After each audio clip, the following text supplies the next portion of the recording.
Hello and welcome back to the TLDR News Podcast. I'm Jack Kelly and today I'm joined by Zach Michaelis and Rory Taylor. Hello. How are you both doing? Yeah, very well actually, yeah. Good. We've got lots to talk about today. We're obviously discussing our underreported stories of the week.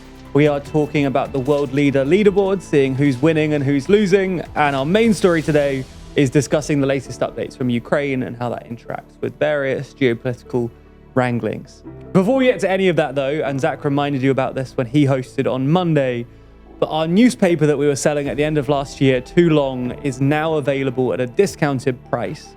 Essentially, we held back a chunk of the newspapers that we'd have enough spares to handle with returns, postage issues, that kind of thing. And now we're confident enough that we have enough sent out that we can start selling those spare ones, essentially. So there is only a really limited quantity left, and we're selling them for $5.99. To $3.99. And there's also a digital copy that didn't exist before that is $3.99. Thank you, Zach. Nice, very good. So if you wanted a physical copy, didn't get round to it, we have a handful left for $5.99. And if you didn't want a physical one and you prefer a digital copy to keep forever digitally, that's $3.99. Both available on the TLDR website. That's tldrnews.co.uk.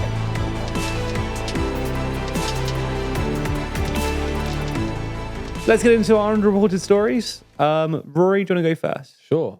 So mine is a story that is pretty close to my heart because it's something I actually wrote about in a video last year, which was one of the first full videos I wrote when I kind of moved over to being a writer. Yeah. So it's a story from Thailand, and the headline, the recent headline is that the Constitutional Court in Thailand has ruled that attempts by a political party called Move Forward, attempts or calls to amend the country's strict royal insult laws are unconstitutional and illegal.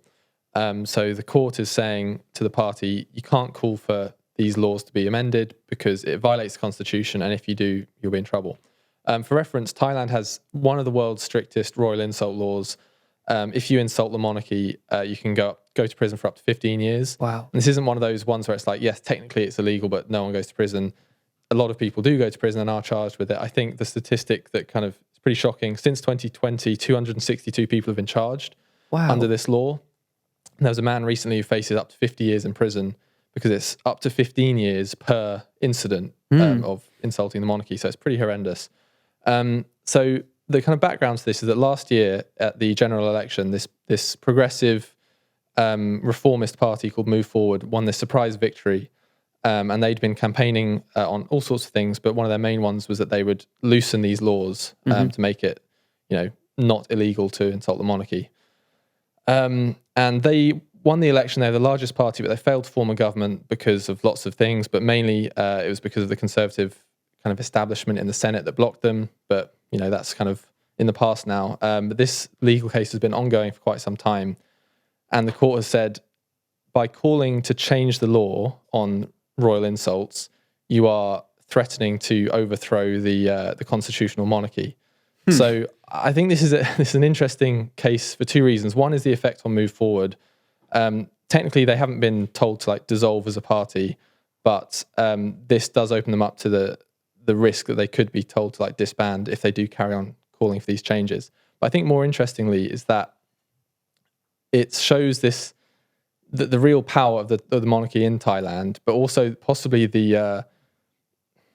I think basically long term, I think it's a mistake, both morally and kind of politically, because if you offer no room for people to say, we need to change these laws, then if you don't give them any peaceful method of doing that, in the long term, you're kind of really putting yourself at risk of something less than peaceful, let's say. Yes. So yeah, I think that's pretty big news from Thailand and one worth keeping an eye on. Isn't Thailand also one of those half democracies where the Senate is the seats are guaranteed to the conservative establishment? Yeah. So any time that elected officials kind of or progressive democratically elected officials try and change something, there's all this massive opposition from the various parts of the state. And this is just the latest kind of in that saga. Yeah, it sets it up. I mean, the constitutional setup just sort of guarantees interparliamentary conflict, doesn't it? Because absolutely. You've got a conservative establishment that's guaranteed the control of the Senate, and then people keep on electing progressives. You end up with this constant infighting.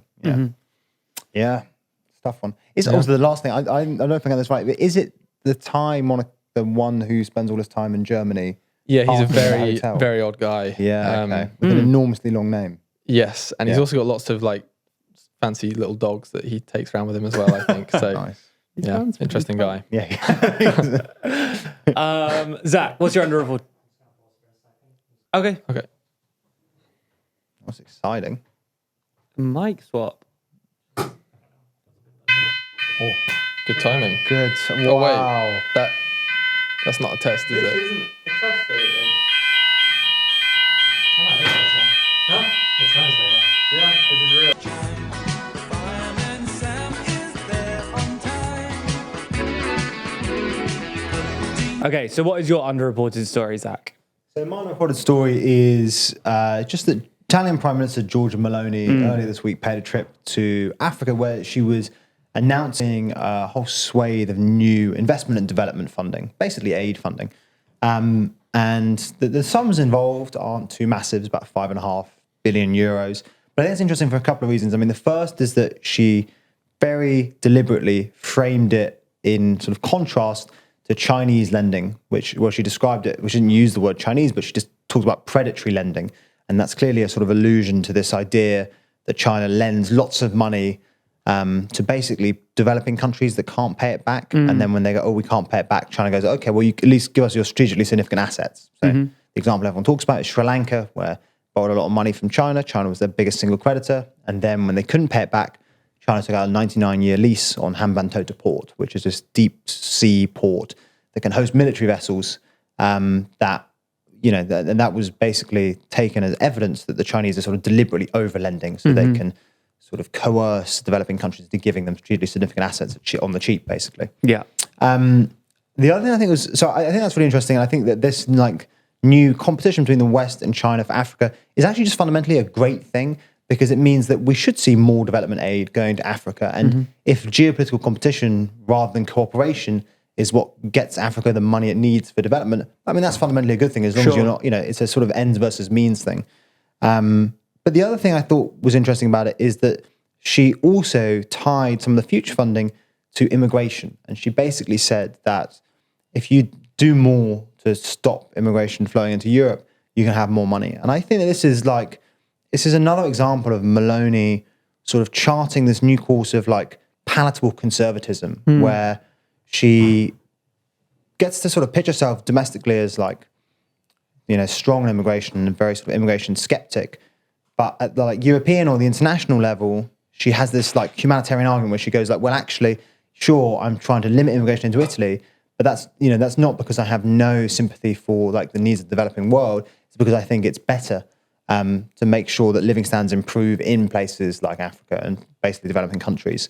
And I think that is like a sort of like, it's a morally palatable form of immigration skepticism. And I think that's interesting both because it's probably, I think, where the EU will end up going in terms of immigration politics and policy in the next few years. And also because it's yet another example of Meloni playing quite, I think, a clever political positioning game where she manages to sort of maintain her conservative edge, but at the same time, like appeal or sort of appear even like palatable to the international community. Interesting. Thank you. Two very good underreported stories, Wow. as always. Let's now move on to the main part of the podcast.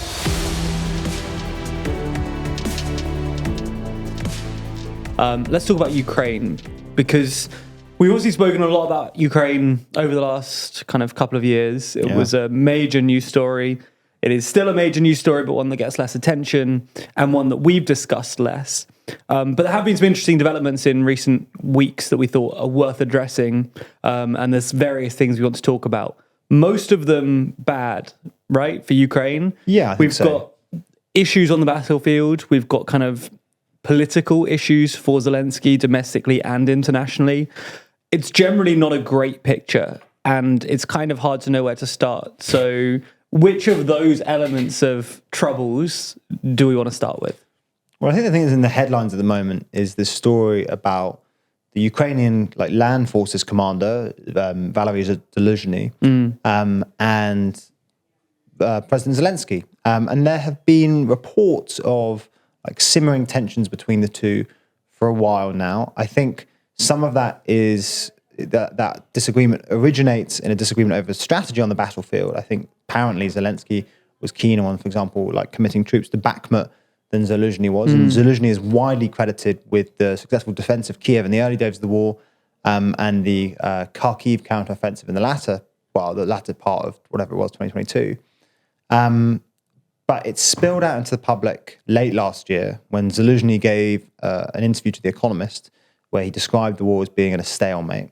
Before Zelensky came out a couple of days later and said, no, the war is not a stalemate. We're going to win. I think that also, by the way, speaks to this other difference in sort of like media strategy between the two. And I think Zelensky believes you have to be very, very bullish and very, very enthusiastic and sort of like gung-ho, whereas I think Zaluzhny thinks that actually that, sets you up for resentment and sort of over expectations, and instead wants perhaps Kiev to be more honest with the Ukrainian public about the state of play on the battlefield.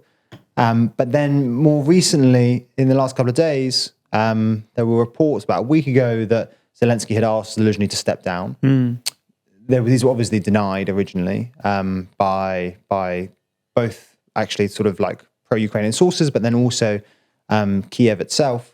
But then it turns out that, Zaluzhny was asked to step down, but I think quite tellingly, he just said no. So he was originally asked to step down and said, you can at least maybe move to be my defense advisor.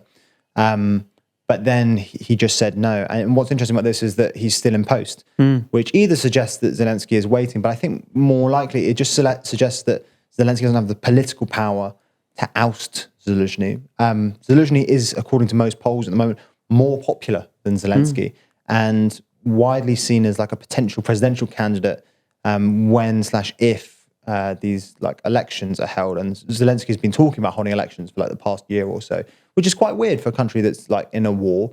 And that I think is in part a reaction to the fact that it's one of the things the Republicans have been demanding as a condition on Ukrainian aid. I think it was slightly arbitrary. I think the Republicans were trying to come up with some reason to stop giving aid, and they basically said, Ukraine's not a real democracy, or at least some of them did. Yeah, it doesn't hold elections. And so Zelensky's like, okay, fine, we'll hold elections. But yeah, this is bad news for obviously reasons. I mean, partly it's infighting, and infighting is never good, especially not for a country at war. But another reason I think it's bad news is I think that infighting and domestic politics and talk of elections just makes Ukraine seem like a normal country. It makes it not boring is the wrong word, but Ukraine had a sort of like a real symbolism to much of the West a couple of years ago. But I think that when the headlines are dominated by sort of like political infighting, and you've got talk of old sort of political figures and like Poroshenko coming back into the fray, it just begins to look like a bog standard European political crisis. And I do think that will dent Western enthusiasm or interest, which I think is a bit worrying. But yeah, so that's what's going on at the moment. And I think that comes on top of, again, whether or not you describe it as a stalemate is sort of a contested topic, but Ukraine has themselves said that they're moving away from sort of offensive actions towards what they describe as active defense, which is at least a sort of tacit admission that not much is going to change on the front lines for the foreseeable future. So, and then obviously the last thing to say is that there's the issue of funding.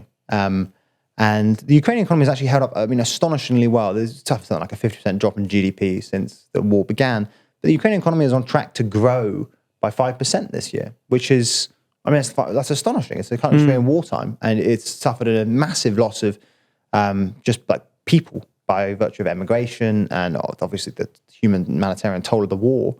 But it's still exporting. It's found ways around Russia's sort of like assault on the Black Sea. The economy in the western part of the country is still functioning, but it nonetheless obviously needs just an obscene amount of money to fund its military. I think it requires something like $20 billion in aid last year.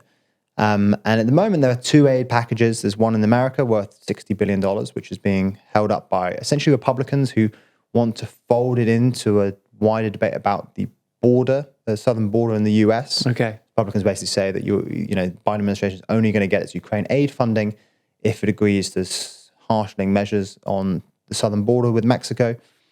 And then there's this $50 billion multi-year Ukraine facility aid package being debated by the EU, but that's being held up by Viktor Orban. And this podcast will probably come out on Thursday, which is the day that Orban and the other EU leaders are meeting to try and agree on something.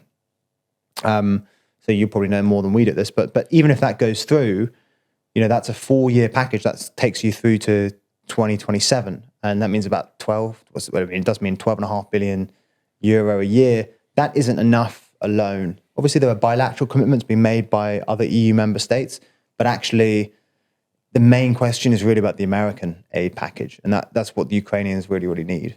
So yeah, all in all, it's not looking particularly rosy for them. I mean, you can overstate these things. Like, it's worth saying that militarily, the Russians are really struggling in Avdiivka, which they've been trying to take for ages, and they're losing something like 1,000 men a day there and barely making progress. Wow. And the Ukrainian economy, again, as I said, is performing like surprisingly well, and things are holding up relatively well. And also, the infighting hasn't led to any sort of collapse or anything. Zelensky is still popular. Polls suggest he's got a approval rate of about 60%, although, obviously Zelensky's is more like 85, 90. But yeah, things are definitely not as rosy as they were. And I think what worries well-versed commentators is that you enter a sort of downward spiral, because when things are going badly for Ukraine, there's a sense, and I don't think this is a justified sentiment, but there is a sentiment in some of the Western public and the political class that, like, what's the point in spending more money if it's not going to work? Yeah. And like, obviously that is just like it's almost just like fallacious. Like, it doesn't really make sense. Of course, there is still value in spending money, even if it's a stalemate, by the way, because you need to spend money to maintain the stalemate. And if you cut off funding, then you no longer have a stalemate. You have Russia winning. And also, the money, the promise of money will affect Ukraine's negotiating power, because if Russia knows that Ukraine is running out of money, then obviously they have far more leverage. So, I mean, that argument doesn't really stand up on its own 2 feet. But there is the worry is that things are getting worse and you're entering a sort of like negative spiral. So yeah, I think that's about it, really, isn't it? Yeah. Yeah. Myriad issues. Myriad issues indeed, yeah. Rory, what do you make of this for Ukraine's long-term prospects and where they sit right now? There were two interesting, everything Zach said was interesting, but two things that I thought particularly interesting. Okay. One is the point about Zelensky being more popular than Zelensky. And I think it's such a difference from the start of the war, where there was this huge amount of unity around Zelensky, both within Ukraine and internationally.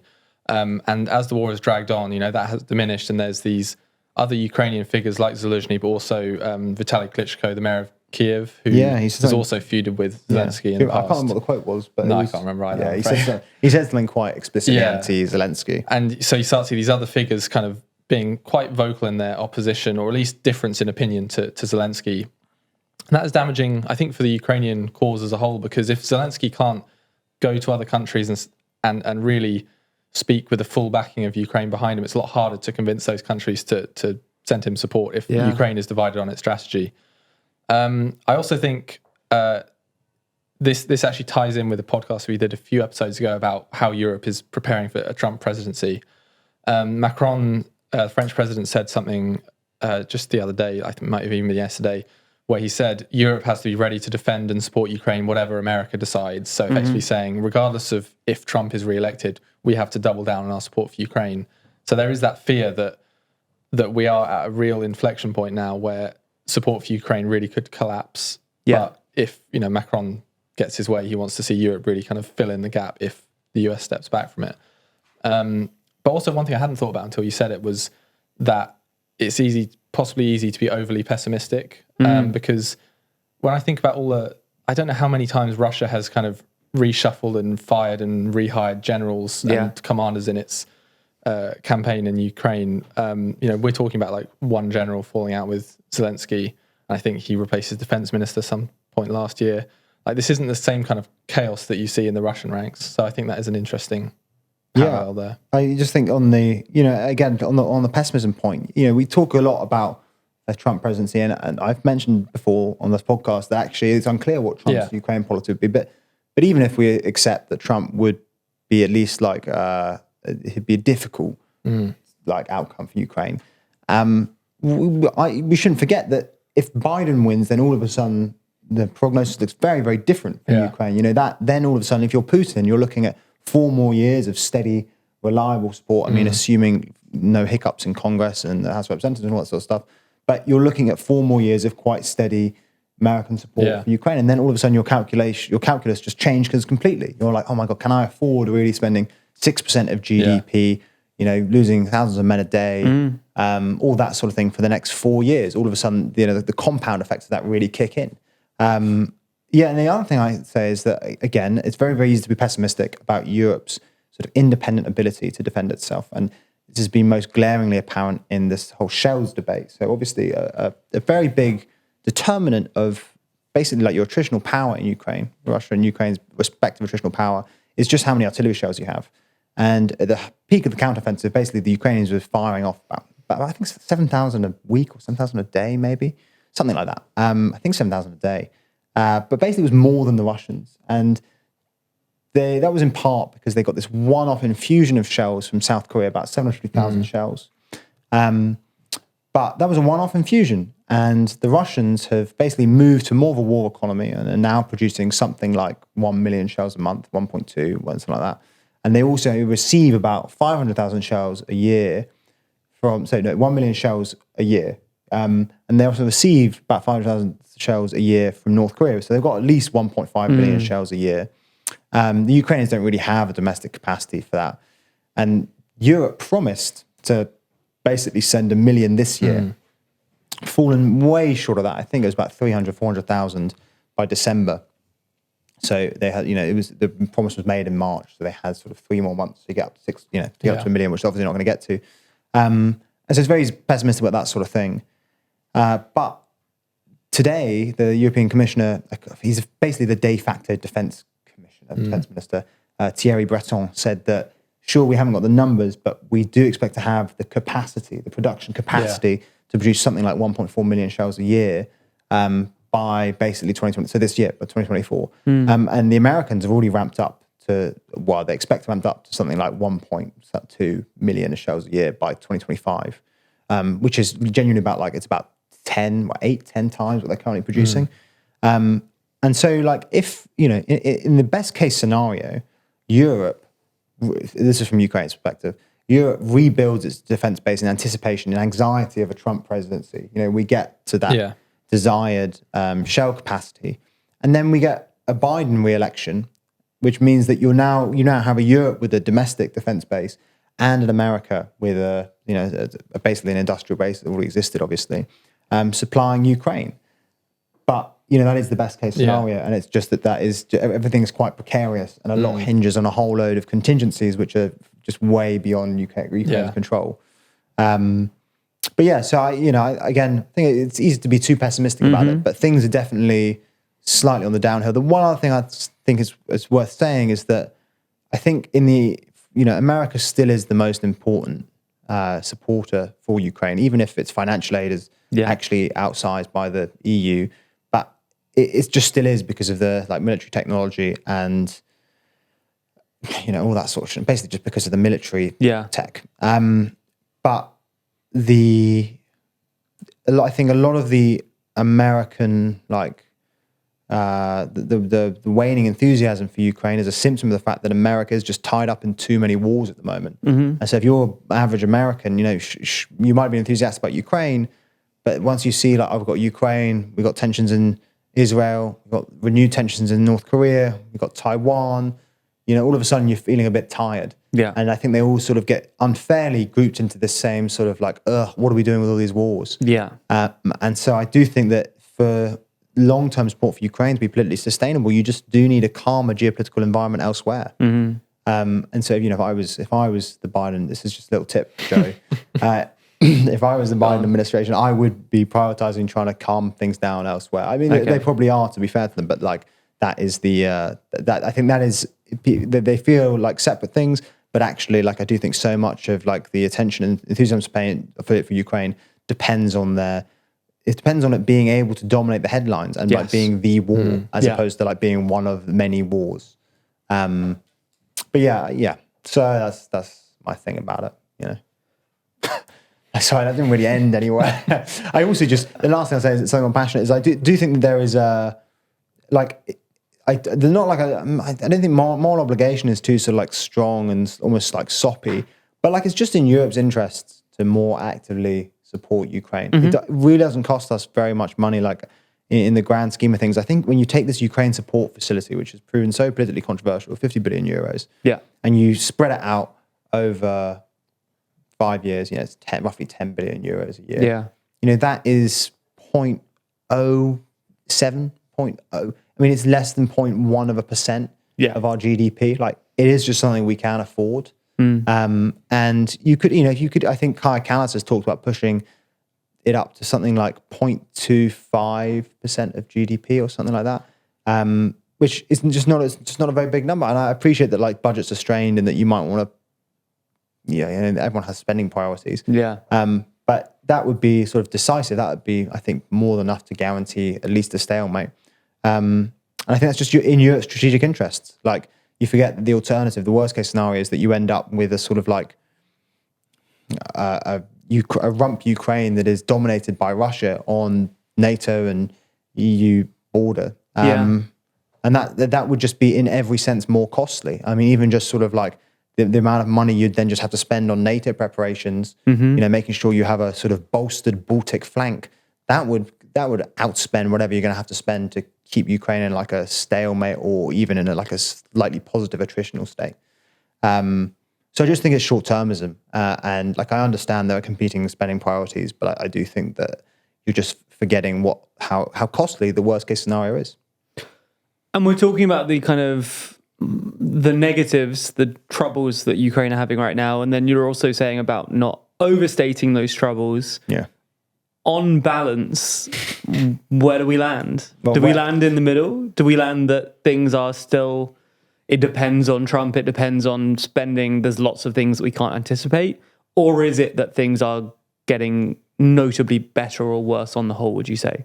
So I think, obviously, there are lots of things we can't anticipate. I think that's probably always true. I'm still taking this clip and it's coming back. I think the consensus amongst well-versed analysts does seem to be, and this is one of my new favorite phrases, consensus amongst well-versed analysts, because it just like pushes all responsibility to like mysterious well-versed analysts. But the consensus amongst well-versed analysts does seem to be that it's an attritional battle, but at the moment, Ukraine is losing. In large part, as in they have slightly less attritional power, and they will be, over time, attrited by the Russians. In practice, that probably doesn't mean very much on the ground. The amount of territory that'll be retaken by the Russians will be very minimal. Both sides have really dug in, and the conflict has sort of like frozen a little bit. Yeah. You're not seeing massive counteroffensives, but at the moment, the Russians do have a manpower advantage, probably. Ukraine is struggling to recruit sufficient like conscripts. And that is in part because obviously no one wants to go to Bakhmut for like super understandable reasons, or the equivalent now is Avdiivka. But also there's been a dispute between, again, Zelensky and Zaluzhny over like how to modify recruitment processes, whether or not they should lower the sort of non-reservist recruitment age, which is currently at 27, I think. And also Russia currently has an advantage in terms of shell production, although the recent comments from the EU suggest that might change. And maybe Ukraine will start having an advantage in shells. And then, and then money is the other thing. And again, that all just depends on. Yeah. But I actually think, and that depends on obviously European and American funding. But from Russia's perspective, so much depends on oil prices. And this just ties in another little bit of, always bring it back to oil. Everything comes back to oil. But it's another reason that peace in the Middle East is so imperative from both the American and Western perspective, because further instability will mean higher oil prices. Yeah. And that in turn will be good for, not just Russia, but also like Iran. So I think that is another thing that has to be factored in. So I think that on balance, Russia has a slight power advantage. And again, that won't make too much of a difference on the battlefield, but what it will make differences is in negotiations if they do happen. Yeah. Because obviously if you go into negotiations and you're Putin and the longer, bit by bit, you are tritting down Ukraine, then all of a sudden you just have this power and you can just wait for them to come to you. Whereas obviously if the balance of power is equal, or even if Ukraine is attriting Russian forces, then all of a sudden the balance of power in those negotiations becomes very, very different. So I think basically at the moment Ukraine is losing the attritional war, but there's reason for optimism, especially that comment from Breton today about European shell capacity. And also again, oil prices. Oil prices really matter. They really matter, unfortunately. Always. Yeah. Any final thoughts, Rory, or are you just agreeing with the well-versed analysts? Yeah, I shouldn't go against their consensus, really. So, yeah, I think I'll align with them on that. Good plan, good plan. It's such a good cop-out. Yeah. It's like Trump saying many people are saying. Yeah. Don't Just say get away that. with It it. makes me like an idiot. Yeah. Okay, so let's close with the world leader leaderboard.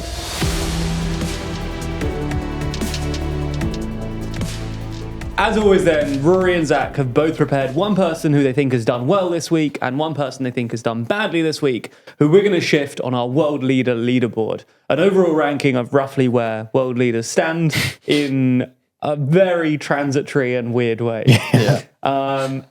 Okay, let's start with you, Rory, and let's start with your winner of the week. My winner of the week, possibly controversially, is Joe Biden, because he hasn't had too many good weeks recently. He's sneaking up off the bottom. Yeah, there's one. I'm putting him up for one reason, and that's because this Iran-backed militia in Iraq called I don't know how you say it, but Kataib Hezbollah. Yeah, Kataib, I think. Well, there you go.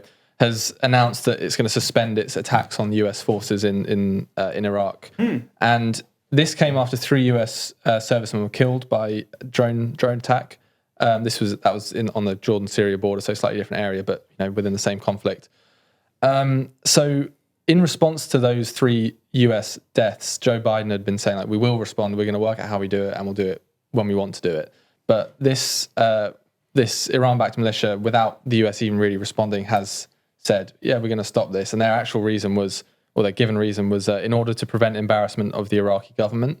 And this is only one militia, there's plenty of Iran-backed ones, but I think that is a positive sign for Biden that even without a mega response to these deaths, that at least one Iran-backed group has stepped back, and presumably they didn't do it on their own kind of volition. It was just maybe they had some words from someone in Iran telling them to calm things down a bit. Who knows? But yeah, I think that's a pretty good sign for Joe. I think also yet more evidence. This thing we've been arguing. Well, I've been arguing on this channel. This is like an editorial line that Iran does want de-escalation. Yes, yeah. I think that's really, really clear. But yeah, I think that is probably good news for old Joe. Zach, who's your winner of the week? My winner of the week is going to be Macron. I just love putting him up. But I think he's my winner of the week for something we've just been talking about, which is that I think his calls for strategic autonomy look ever more prescient. And I also think that Breton's recent comments suggest that actually Europe is making strides in developing its defence industrial base, which is something that Macron's been calling for years. I mean, especially loudly recently, but yeah, for years. So I think he's winning that aspect. I also think, and we talked about this a bit, maybe but not on camera last podcast, but I do think his sort of cabinet shake-up his cabinet, his cabinet shake-up has sort of paid off. Like it has added at least like an aura of novelty and energy to what had previously looked like quite a tired administration. So yeah, I think those are my 2 things. Okay. Nice. Unfortunately, now we need to the less happy part. Rory, who is your loser of the week? I hate to move him down, but it's Pedro Sanchez, Spanish Prime Minister. Okay. He's been pretty high up. He has. He's doing well. So he's going down a rung. This is because lawmakers in Spain's lower house, they voted down the government's amnesty bill, which would grant amnesty to Catalan separatists who are being prosecuted because of the 2017 illegal referendum. Yeah. So the interesting thing about this is that it was voted down because the most the hardest line separatist group, Junts, voted against it, even though they were the ones who the bill were trying to win over. They said it didn't go far enough because it didn't offer full protection against the range of other possible charges. So they voted with the Conservative opposition against this bill. I think in the immediate term, I don't think it really matters too much for Sanchez because this bill will now go back to a parliamentary commission where they'll have more negotiations and try and kind of hammer things out. But I think what it does show is the real fragility of his position and his government's position, because he's only in power because he managed to win over these Catalan separatist parties on the promise that he would introduce legislation that would grant them amnesty. So it means every piece of legislation going forward, he needs to kind of cobble together this slightly weird mix of smaller parties, including Catalan separatist ones. And that's just, the fact that even this one, he couldn't get past them suggests that every piece of legislation is going to be difficult for him. Yeah. And it's always going to be a risk that they vote down. I guess ultimately it would be a budget or something that would collapse his government. But so that it's just highlights how difficult his job for the next 4 or so years will be. I think.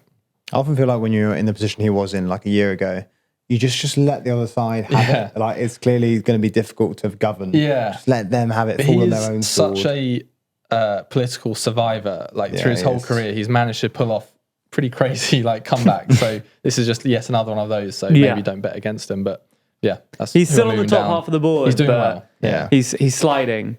Zach, who is your loser of the week? My loser of the week is going to be Viktor Orban. Oh, okay. We did a video on this today, but this is mainly apropos of this Financial Times report suggesting that the EU is considering trying to basically actively cripple Hungary's economy, and specifically its ability to borrow money, the Hungarian state's ability to borrow money, if Hungary didn't sign off on the Ukraine aid facility that we've been talking about, the Ukraine facility rather. In a sense, it's not bad for Orban because it bolsters his anti-Brussels credentials. It plays well to his domestic base. There's also a sense in which it's like he's brought the EU down to his level. He's been using leveraging his veto, and now the EU are they're doing their own form of blackmail. Yeah. But I think in the aggregate, it's bad for him because I think it is a testament to the fact that the rest of the EU really, really is fed up with him. Mm-hmm. I think that was fine a couple of years ago. When I don't think there was a sense of geopolitical urgency in the EU. But I think now that most of the EU just wants to get stuff done and realize that you really need to get stuff done if you want to stay afloat in the ever more hostile geopolitical world. I think that the patience will really wear thin. I think this was probably not the last drastic effort you'll see from the EU to bring Orban on side. And I do wonder whether or not his current position in the EU is sustainable. I mean, it's one of those things where everyone's like, oh, you can't actually kick him out and all that sort of thing. But I think this most recent thing has shown is that sure, you can't kick him out, but that there are things you can do. Yeah. And so far the EU has been wary of stooping to his level, as it were. But I think that now the gloves are off sort of thing. I also think the other things that we talked about in the video is that the Hungarian economy is in a pretty precarious position. And it's bolstered by the fact that Orban has done quite a good job of appealing to basically Russian and Chinese economic interests and getting investment there. BYD, that Chinese car firm, are just opening a plant in Hungary. But there are some fundamental structural weaknesses, especially to do with the Hungarian public spending, which will make things quite difficult for Orban, especially if there are other fiscal headwinds going Europe's way in the next decade or so. That's my your loser of the week. Yeah. Okay. Well, this is how the board is looking at this stage. As always, let us know if you disagree with any of those decisions, if there's anyone you would move, where you'd move them, who you'd add to the board. Let us know in the comments, and someone might steal your idea on Monday. That is all we have time for in today's issue. Like the newspaper again. Issue, yeah. Oh, issue. Yeah, you're right. So many old school TLDR references. That's all we have today. That's all we have time for today. No, they know what you mean. Yeah. They know what I mean. All right, nice one. Good ending.